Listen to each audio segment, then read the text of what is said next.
Tomorrow, the first and perhaps only presidential debate between Vice President Kamala Harris and Donald Trump will occur. And though the Trump campaign is all bluster and bravado, like they've got this in the bag, other Trump allies, like Nikki Haley and perhaps the entirety of the Fox propaganda network, seem visibly nervous, with both of them begging Trump on air to not be, sexist or racist, or basically himself. But before we unpack all that, if you end up liking this video and you want to support the channel, please be sure to hit the like, subscribe, and alert bells before you go. All right, friends. Yep. At the time of recording, the debate is going to be tomorrow, September 10th on ABC. It starts at 9 p.m. Eastern. And tentatively, I have plans to live stream it with my friend and yours, Luke Beasley. More details to come.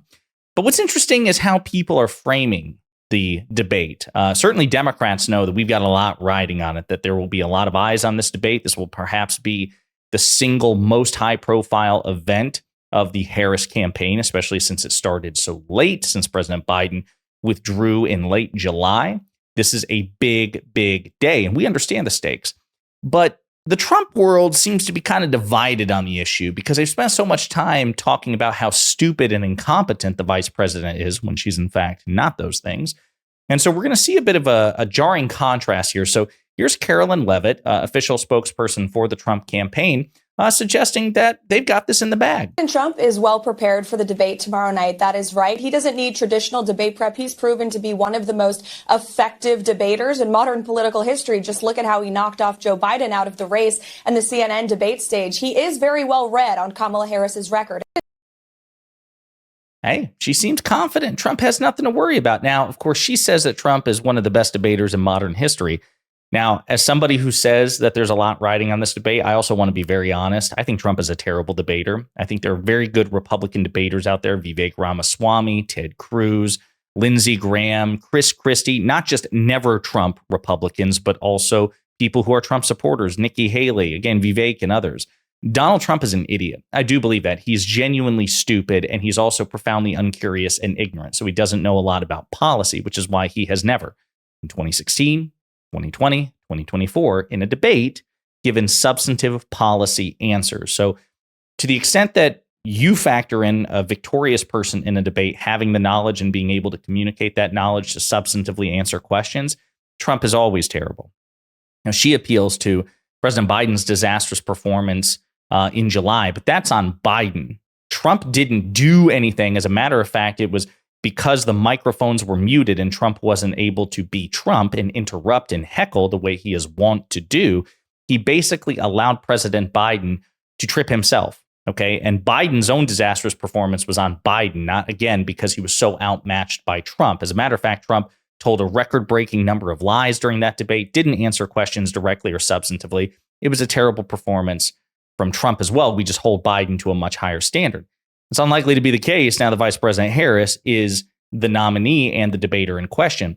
And other areas of MAGA world, including Fox News, seem to be well aware of it. Here's a kind of a low-key panic session by Fox and friends because they're nervous that Donald Trump is going to be, himself. And listen to some of the phrasing of Lawrence Jones, the one doing most of the talking here, because he seems to suggest that Donald Trump has no agency and no impulse control and will be baited by the vice president into just doing things that Donald Trump is inclined to do in the first place. So Donald Trump is in a peculiar situation right now because when you look at the polling data amongst, Latinos, black voters, you see these gains happening.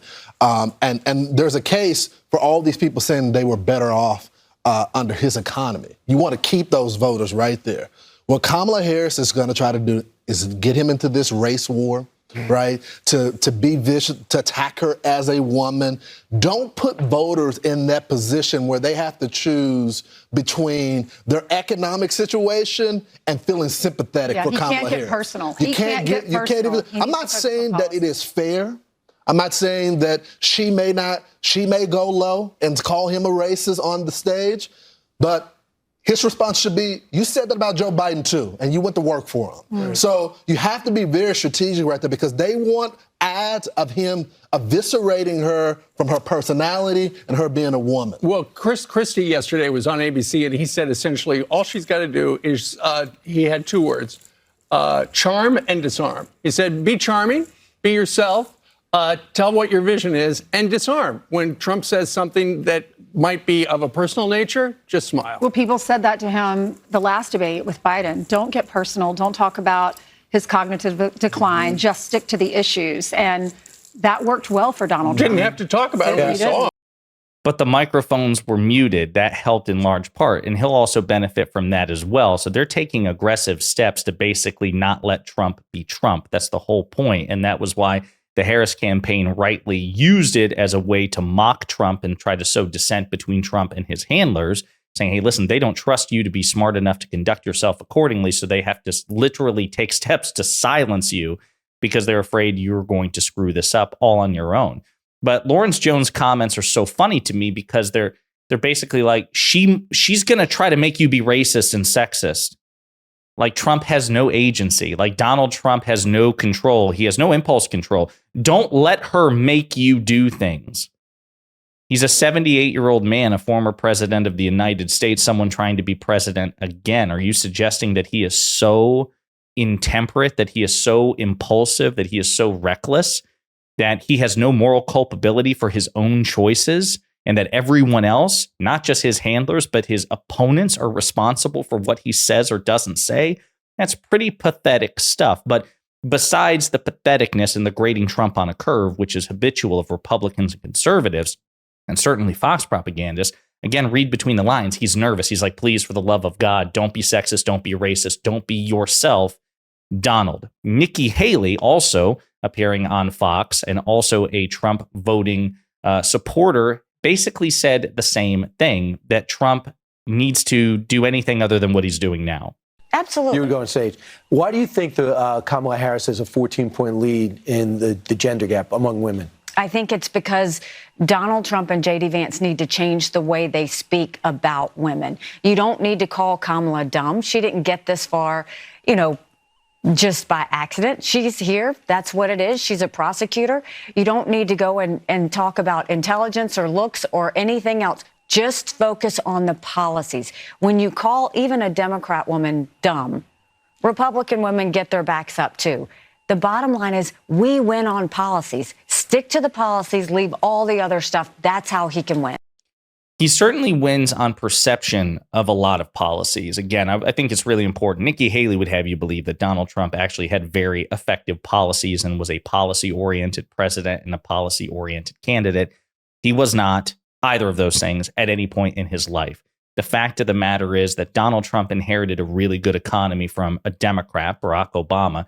Republicans, Fox propagandists, and even centrist mainstream media tend to forget that. They tend not to bring that up. They just assume that Donald Trump stepped into a fathomless void and created the modern American economy as we know it when he became president on January 20th, 2017 at noon.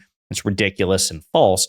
And then most of the economic trends that were under the Trump administration, which were positive, were mere continuations, for the most part, of Obama-era trends. And then, of course, in Trump's fourth year in office, he failed spectacularly both to manage the coronavirus pandemic and, of course, its constituent ensuing economic fallout. So again, the grading of Trump on a curve is ridiculous, but he does enjoy a polling advantage with respect to the economy and with respect to immigration. And it's unfair, it's ridiculous, it's counterfactual, but Democrats have an obligation to make up that ground. We have to do it. We have to do our best and then make sure it cements, it stays in.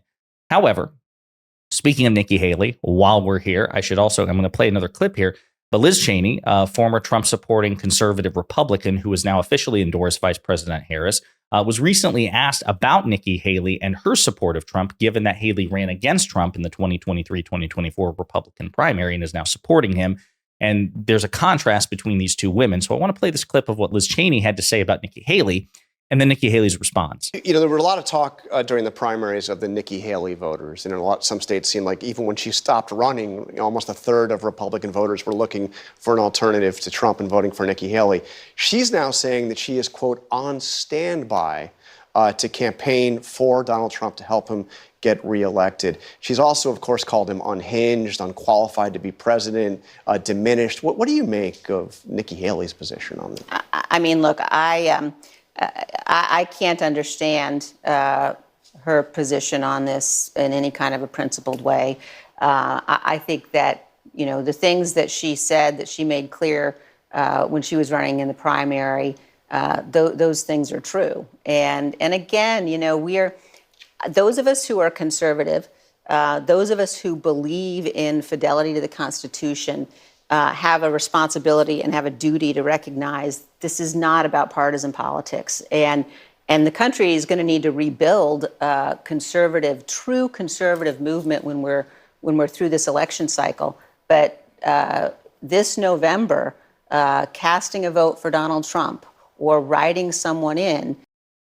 So in a nutshell, she just doesn't believe, and I think she's correct to believe this, that Nikki Haley is making her decision based on principle, more about political expedience. This is what Nikki Haley had to say on Fox in response to Liz Cheney's comment. Your reaction to her reaction? I respect her decision, but she can't say my decision is not principled. It actually is. We can either vote based on style or we can vote on substance. I'm voting based on substance. I'm looking at the fact we can't live the next 4 years like we did the last 4 years. This is no contest.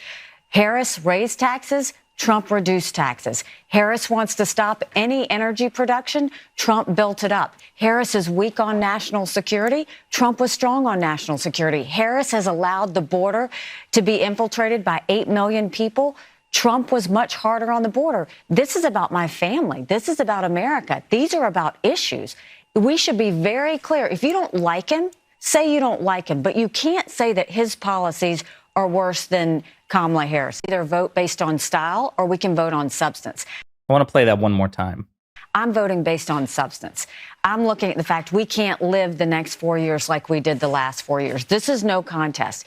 Harris raised taxes. Trump reduced taxes. Harris wants to stop any energy production. Trump built it up. Harris is weak on national security. Trump was strong on national security. Harris has allowed the border to be infiltrated by 8 million people. So this just goes to show how dishonest Nikki Haley is. So number one, let's try to keep this in order, but let's go in reverse order. So the border. Donald Trump killed a conservative bipartisan border bill that the Trump-loving, Biden-hating Border Patrol Union endorsed. They hated Biden and Harris. They loved Trump, but they endorsed that plan anyway. Trump killed it for cynical political reasons. He morally owns the border. He used it for a political wedge issue. If the position was reversed and it had been a Democrat to do that, Nikki Haley would be pulling her hair out and demanding that Texas secede from the union. But of course, because it's Trump and she's a Republican and she cares more about her party than her country, she grades him on a curve. Energy production, we are producing more energy under the Biden-Harris administration, both with respect to green energy, renewable energy, but yes, also fossil fuels, fracking and drilling, than we ever did under the Trump administration. We are more energy independent. We are more energy productive now under Biden-Harris than we ever were under Trump-Pence. So she's lying about that. National security, we're in fewer wars. We're actually we withdrew from Afghanistan on Biden-Harris's watch. Trump had years to make that happen. He failed to do so. Where else what are you talking about? We're not being attacked. By the way, there were U.S. attacks or attacks on the United States, or U.S. soldiers rather, on Donald Trump's watch as well. So she didn't really substantiate that. And I think it says something that multiple Trump national security advisors have condemned Donald Trump, suggesting that he's not, in fact, really good at national security. So what the hell are you talking about? Raising taxes? Where the vice president raised taxes? Donald Trump passed a $2 trillion tax cut for the rich, the vast majority of which went to the vast majority of people who need it the least, therefore increasing the burden overall on lower and middle class people paying taxes because he didn't cut spending. He increased spending while cutting taxes for the rich. All that's going to do is create a regressive tax on lower and middle class people. Biden-Harris want to raise taxes on the rich, cut taxes for middle and lower class people. Trump doesn't want to do that. So I'm just so confused. Of course, she didn't bother to give examples, so that makes it kind of hard to refute in real time. But the fact of the matter is, she refers to Liz Cheney's principled objections to Trump as style. What about the fact that Donald Trump tried to stage an insurrection? Is that style? I would think that that's substance. I would say that that's more substantive than anything you just mentioned. Of course, everything she mentioned, as far as I can tell, are lies. But that's where we are. Nikki Haley, of course, is not a particularly principled actor. At the end of the day, she cares nothing about her country. She hates her country. She loves her Republican Party. And if given the choice, she will always choose. There is never a limiting principle. There is no Republican candidate that Nikki Haley wouldn't support over a Democratic candidate, because at the end of the day, it's all about party for her. So just want to bring that up. And in the meantime, you let me know what you think in the comments.